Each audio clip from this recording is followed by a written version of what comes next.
What's going on, everyone? Welcome back to Movie Emporium's movie review of Cube. That is directed by Yasuhiko Shimizu. Now, as always, before we begin, if you like this channel, awesome. Hit the subscribe button to join Movie Emporium. Hit that notification bell top to find what's coming next. If you like this video, awesome. Hit that like button as well as commenting below on any video that you watch, including this one. So Cube 2022 is, of course, the Japanese remake of Cube, the really popular cult classic that came out, I think, in 97 or 98.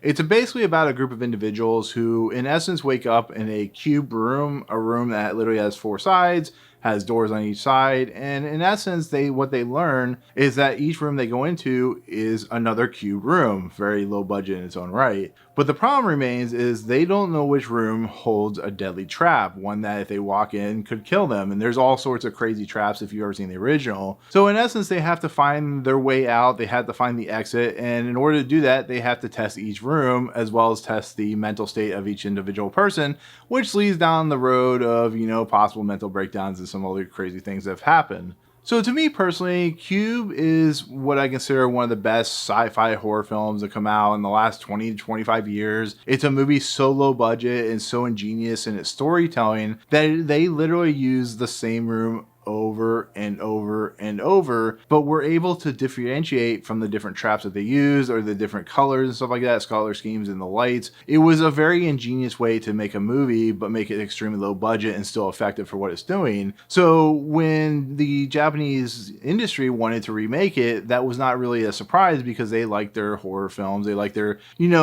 crazy over the top scenarios. You look at anything they've created like in the horror genre, this is a perfect movie for them. So I was not surprised that they wanted to make this. I was surprised they wanted to make it so much later than the original movie. So with their love of horror films and the love of what they can do, the question remains is, how is this remake of Cube? Is it worth watching? Is it an effective thriller? Did they do a nice job remaking the film?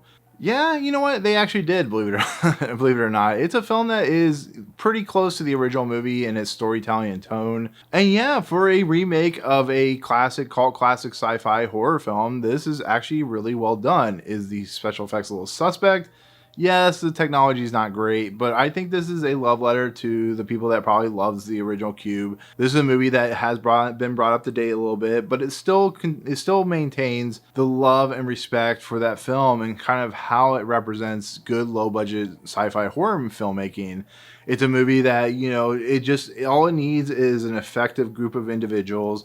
All it needs is an effective place, and you can use that and run with it. And like the original Cube film, they do it with pretty much a great style and panache. It really was something that I was not expecting to like, and actually came away going, this is pretty good. I think they've done a nice job. I think the characters are pretty close to what they were in the original. Like I said, it has been updated for Japanese culture, so there's some things in there that wouldn't be recognizable to the American audience. And I think the actually ending for this movie is a little different and adds a little more flair to a possible sequel. So what Shimizu did with his writing staff and kind of upgrading a little bit to kind of make, like I said, that possible sequel really helps bring this movie into a much better light, because that original movie, though it was great and it was a cult classic, it did lack towards the end. It did lack in some portions of character development, stuff like that. It was great from Vincenzo Natali to do a film like that, but I think he's done films better since. That's just my honest opinion. But I think taking that concept, that idea, putting it into the Japanese culture when in their idealisms,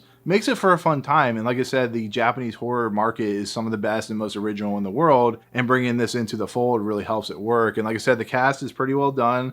There is a little some goofy stuff. There's, some points where some of the traps are a little out of whack and stuff like that. But I think if you're looking for a good remake, or if you've not seen Cube, definitely go watch the original. But if you've seen the original and you want to check this film out, I definitely highly recommend it, because I think you'll still enjoy it. You'll still get that kind of, that flashback callback to the original. And I just think overall it's a good film. It's a good horror film. It's a good suspense film. It's a good film that makes you wonder what's going on, makes you question what's going on, and the kind of fact that it doesn't really give you a lot at the end and makes you think what could be possibly happening is a win in my book, and they absolutely deliver here. So, but overall, that's going to be my take on the Japanese version of Cube. Thank you so much for watching. In the comments below, if you've seen Cube, what do you think of it? Are you looking forward to this new version of Cube, or if you've seen the new version of Cube, let me know in the comments. But otherwise, if you like what you see on this channel, hit the subscribe button to join Movie Emporium. Hit that notification bell top to find what's coming next. If you like this video, awesome. Hit that like button, and as always, we'll see you guys on the next video. Peace out.